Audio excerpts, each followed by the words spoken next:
Il a juré autrefois de sauver un pays, mais il est devenu le monstre qui a failli le détruire. Dans les années 1930, François Duvalier était un médecin respecté qui combattait les maladies dans les régions les plus pauvres d'Haïti.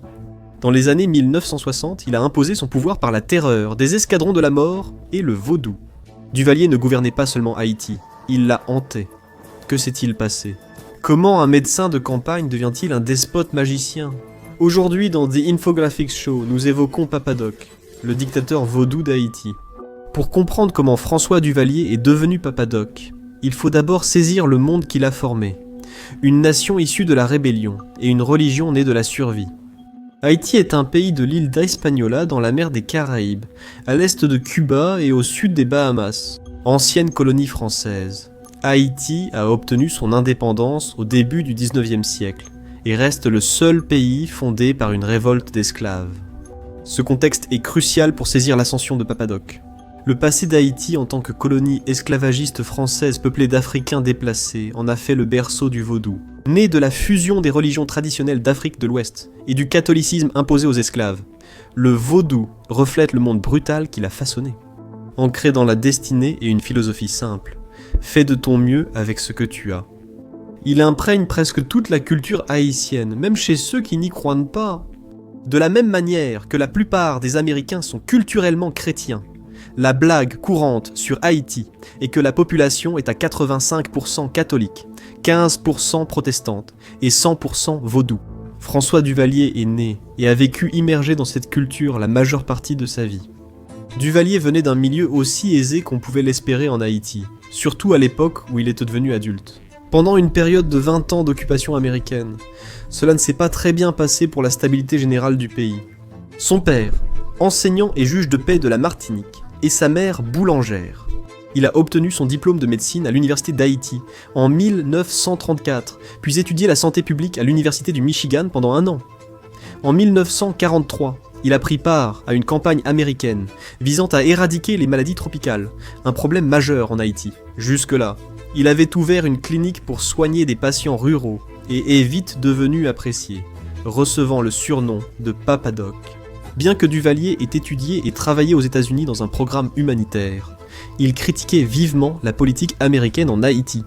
Le docteur Jean Price-Mars, médecin, ethnologue et auteur, fut l'un des premiers mentors et une grande influence pour Duvalier. Price-Mars fut un fondateur du mouvement de la négritude, une école de pensée franco-caribéenne signifiant l'état d'être noir. Inspiré par la Renaissance de Harlem et le marxisme, le mouvement rejetait les influences européennes et valorisait les perspectives noires. Comme vous l'imaginez, le mouvement de la négritude s'intéressait au vaudou, le valorisant comme religion légitime et étudiant son lien avec l'histoire de la diaspora africaine. Par ses études et sa pratique médicale, Duvalier avait pleinement pris conscience de l'aggravation du fossé racial en Haïti. La majorité de la population était noire. Mais la plupart des richesses du pays et des postes de pouvoir étaient détenus par un petit groupe de personnes à la peau plus claire, métissées. Il ne comprenait pas pourquoi les descendants des esclaves qui s'étaient battus pour la liberté d'Haïti recréaient les mêmes dynamiques raciales qui avaient opprimé leurs ancêtres. Duvalier a élaboré une théorie avec le temps. Dans son article de 1939, Une question d'anthro-sociologie, le déterminisme racial, il soutenait que la biologie dictait la personnalité. Pour lui, chaque race avait une sorte d'âme collective, et pour qu'Haïti réussisse en tant que nation, son peuple devait accepter que son âme collective était noire. Pour lui et les autres membres du mouvement de la négritude, seul le vaudou convenait vraiment à l'âme collective des Haïtiens noirs. Dans une tentative de se connecter plus pleinement à l'âme collective de son pays, Duvalier s'est immergé dans le monde du vaudou. Il a intégré le vaudou à son style. Avec un chapeau noir et une canne, cela évoquait Baron Samedi, le seigneur des morts dans les traditions vaudou. Il s'est lié d'amitié avec Lormière, Denis et Louis Diacroix, militant et spécialiste du vaudou, fondant en 1929 les 3D. En 1938, le groupe a fondé Le Griot, un journal consacré à la culture haïtienne et à la philosophie panafricaine. En 1941, Duvalier et Denis ont été engagés par l'ancien mentor de Duvalier, Price-Mars, pour rejoindre le tout nouveau bureau d'ethnologie. À cette époque, les occupants américains réprimaient durement le vaudou, forçant prêtres et prêtresses à abandonner leurs croyances et détruisant les objets jugés occultes. Le bureau d'ethnologie a été fondé pour contrer la campagne anti-vaudou et protéger cette religion, essentielle à la culture haïtienne. En 1945, Duvalier est retourné à sa pratique médicale et a continué à bâtir sa réputation de défenseur désintéressé des pauvres et des opprimés. Il était tellement apprécié que, en 1946, le président Dumarsais estimait la nommer directeur général du Service national de santé publique. En 1949, Duvalier a été promu ministre de la Santé et du Travail, mais il a perdu son poste lors d'un coup d'État un an plus tard. La situation change vite en Haïti. Apparemment, le président estimé était trop radical pour certains. Comme Duvalier, il était pro-vaudou, et il a également introduit de nouveaux impôts sur le revenu, ce qui n'a pas été très bien accueilli. Après le renversement d'Estimé par Paul Magloire, Duvalier a repris la médecine et s'est dédié à la lutte contre les épidémies de pillant en Haïti. Cependant, il est demeuré un critique virulent du régime de Magloire, ce qui l'a forcé à se faire discret un temps. Alors qu'il fuyait les sbires de Magloire, il se lia d'amitié avec Clément Barboux, qui devint son fidèle bras droit. Durant la suite de sa carrière, le gouvernement de Magloire resta peu populaire. Fait rare pour un dirigeant arrivé par la force militaire, il annonça son départ en 1956. Après 2 ans incognito dans les collines, Duvalier sortit de sa cachette pour annoncer sa candidature à la présidentielle de 1957. Cette élection a montré que Duvalier, politicien né, savait capter les angoisses du peuple et leur promettre les solutions attendues. Son adversaire, Louis de Joie, riche propriétaire métis du nord d'Haïti, offrait à Duvalier une munition idéale pour sa campagne. Duvalier le présentait comme un membre de l'élite déconnectée, qui ne savait absolument rien des difficultés vécues par les classes populaires. En revanche, Duvalier soignait les maladies en milieu rural et défendait la culture noire haïtienne. Il n'était pas qu'un homme politique, c'était Papadoc, un homme du peuple, travailleur, aux solutions simples et sensées. Il a connu un grand succès, notamment chez les ouvriers et l'armée, remportant une victoire écrasante. Certains témoignages évoquent déjà des fraudes électorales lors de cette élection, mais il a tout de même obtenu ses voix. En septembre 1957, Papadoc a prêté serment en tant que président de la République d'Haïti. Après son élection, Duvalier est rapidement passé de médecin de campagne raisonnable à autocrate avide de pouvoir.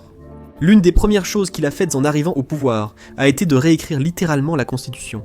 Et à la fin de 1957, la plupart des partisans de Dujois avaient été forcés à l'exil. En Haïti, un couvre-feu a été instauré, et la police ainsi que l'armée arrêteront des personnes, parfois même des enfants de 12 ans, ou des familles entières. Les syndicats ont été dissous, les journaux brûlés, et tous les communistes présumés emprisonnés. Pourtant, Duvalier continuait à se présenter au monde, surtout aux États-Unis, comme un champion de la démocratie. Rien n'aurait pu être plus éloigné de la vérité. En 1958, des Haïtiens exilés ayant soutenu De Joie se sont associés à des mercenaires américains pour tenter de renverser Duvalier. Mais ils ont tous été tués. Cela arrivait souvent à ceux qui essayaient de renverser le dictateur vaudou. Duvalier, maître de la manipulation, a utilisé cette tentative de coup d'État pour renforcer son pouvoir. Il a suspendu les droits constitutionnels pour la sécurité nationale. Et moins d'1 an après le début de sa présidence, il s'était déjà octroyé le pouvoir absolu. Dans un de ses nombreux discours insensés à la radio, Papadoc a dit « Je suis le nouveau Haïti. Qui veut me détruire veut détruire Haïti. » Même si le coup d'État a échoué, la rapidité avec laquelle l'armée l'a écrasé montrait à quel point elle était devenue puissante. Et cela terrifiait Duvalier, même s'ils étaient de son côté. Après tout, s'ils étaient capables d'éliminer des mercenaires américains aussi rapidement, imaginez ce qu'ils feraient à Duvalier s'ils décidaient en soudainement qu'ils ne l'aimaient plus.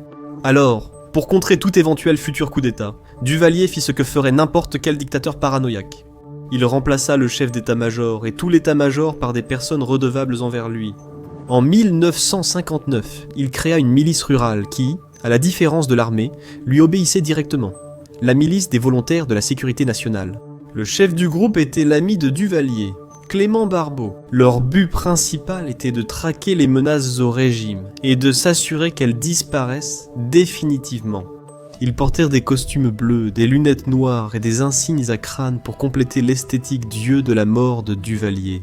Ce groupe, qui est devenu la police secrète de Duvalier, a eu plusieurs noms officiels, mais est devenu tristement célèbre sous un seul. Les Haïtiens les ont appelés les tontons macoutes, ce qui signifie oncle sac en créole haïtien. Il est, selon la légende locale, le croque-mitaine, chargé de mettre les enfants désobéissants dans son grand sac de toile et de les emmener dans la nuit.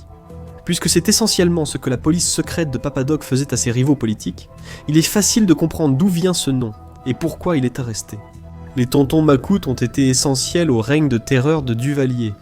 En 1961, ils surpassèrent l'armée haïtienne en nombre, mais, n'étant pas officiels, ils ne pouvaient recevoir de fonds publics. À la place, les macoutes gagnèrent leur argent, en menant des rackets d'extorsion de type mafieux sur la classe ouvrière déjà appauvrie. Les macoutes étaient partout, et ils étaient prêts à tout pour écraser l'opposition à leur chef. Et si vous vous demandez ce que Duvalier a fait pour s'assurer d'un tel niveau de loyauté de leur part, cela y a à voir avec les changements qu'il a apportés à la Constitution.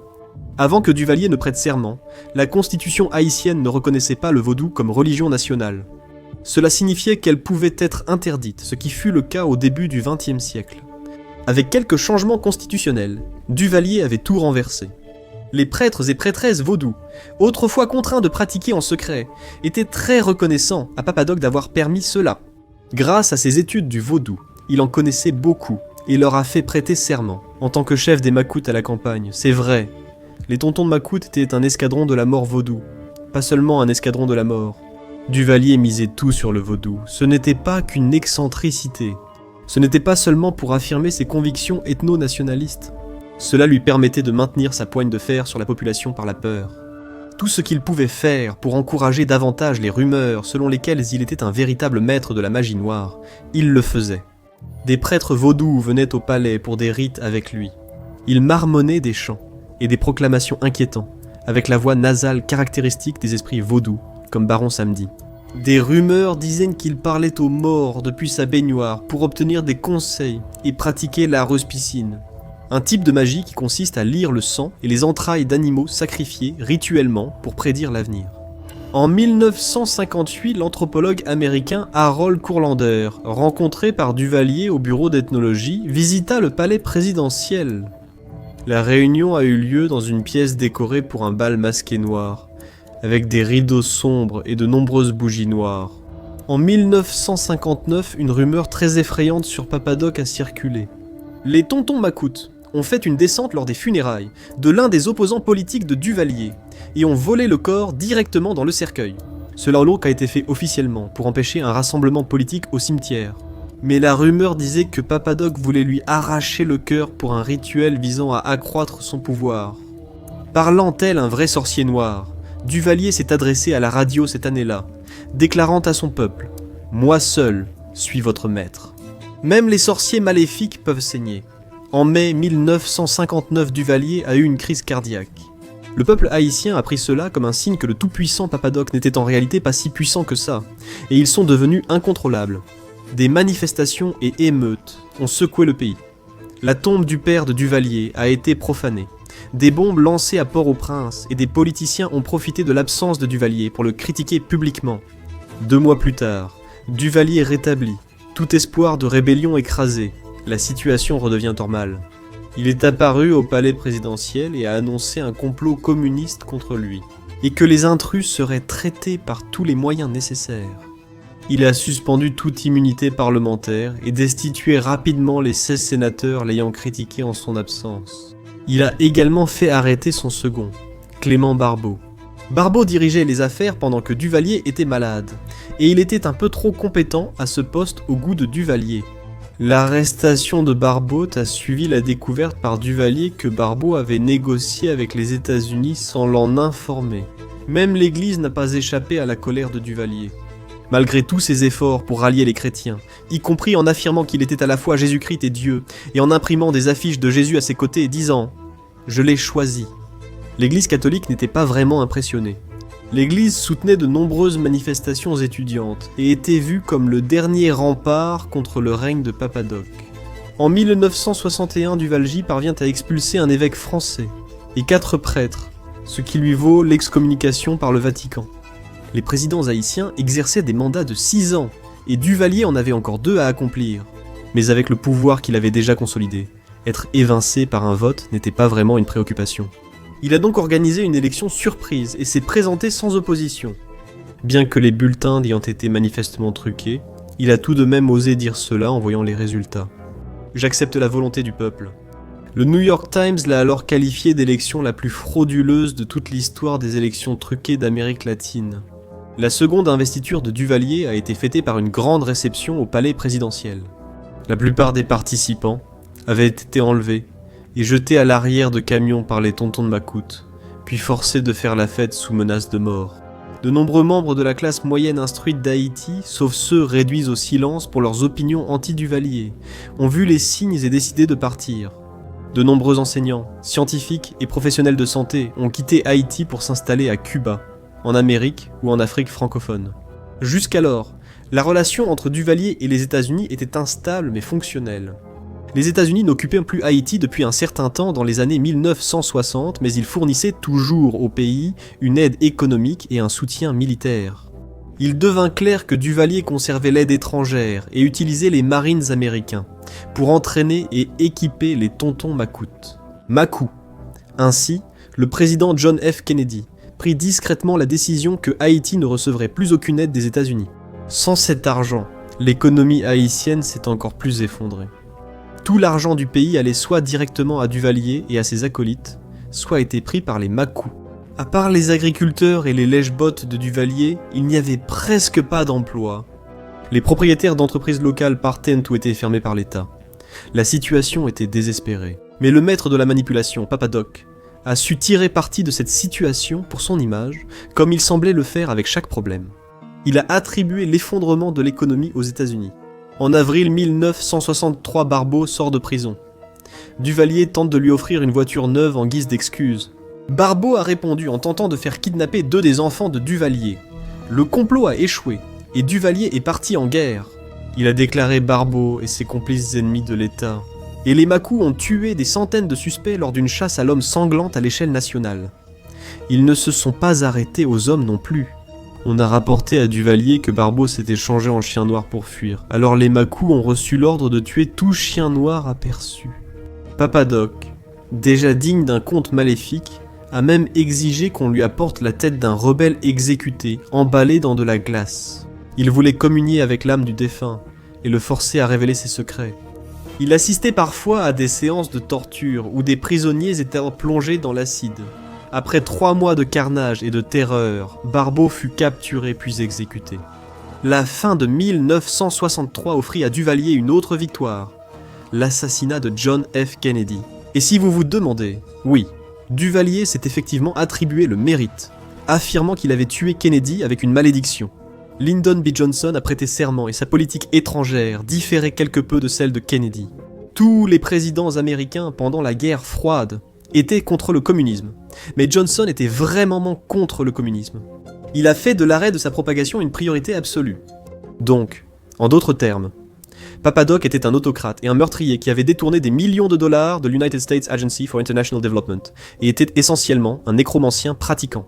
Mais au moins, il n'était pas communiste. L'administration Johnson considérait Haïti comme un important rempart contre la propagation du communisme via Cuba. Et sachant à quel point cela était important, Duvalier était convaincu que les États-Unis ne prendraient aucune mesure sérieuse pour l'arrêter.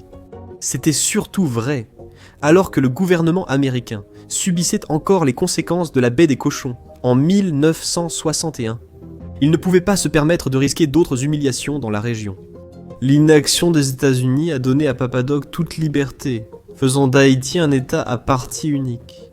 Il a renommé l'aéroport à son nom et admis avoir fait exécuter 19 officiers de sa garde présidentielle. Aucun problème. Il a sorti une nouvelle version du Notre Père, modifiée pour évoquer sa grandeur. Il a aussi fait cela. Il a même gardé la tête coupée de l'un de ses rivaux exécutés, Blücher Philogine, dans son placard comme totem surnaturel. Non seulement il a remporté l'une des élections les plus truquées, mais il a aussi organisé peut-être le référendum le plus truqué de l'histoire. En 1964, un référendum a été organisé pour décider si Duvalier devait être président à vie. 99,9% des citoyens ont voté oui, ce qui semble impossible jusqu'à ce qu'on découvre que tous les bulletins de vote étaient pré-imprimés avec le oui. Dans l'un des nombreux discours de super-vilain délirant qu'il a prononcés au cours de son règne, Papa Doc a déclaré que les balles et les mitrailleuses capables de menacer Duvalier n'existent pas. Je suis déjà un être immatériel, Et d'une certaine manière, il n'exagérait pas. Toutes les tentatives pour l'éliminer ont échoué. Il est mort d'une insuffisance cardiaque en 1971. Fin frustrante et anticlimatique pour un despote parmi les dictateurs les plus répressifs de l'hémisphère occidental.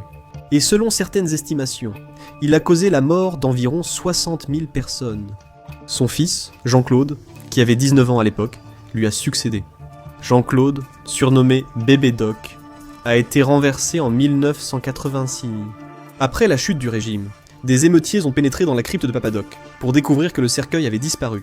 Une rumeur dit que Bébé Doc aurait fait retirer les ossements avant de fuir à Paris dans un avion de l'États-Unis Air Force.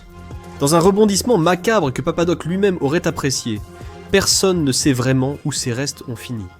Le dictateur vaudou a gouverné par la peur et la mort, mais le règne le plus sanglant était encore à venir. Regardez le dictateur le plus meurtrier du monde, Pol Pot, pour voir comment un homme a transformé son pays en champ de massacre, ou cliquez plutôt sur cette vidéo.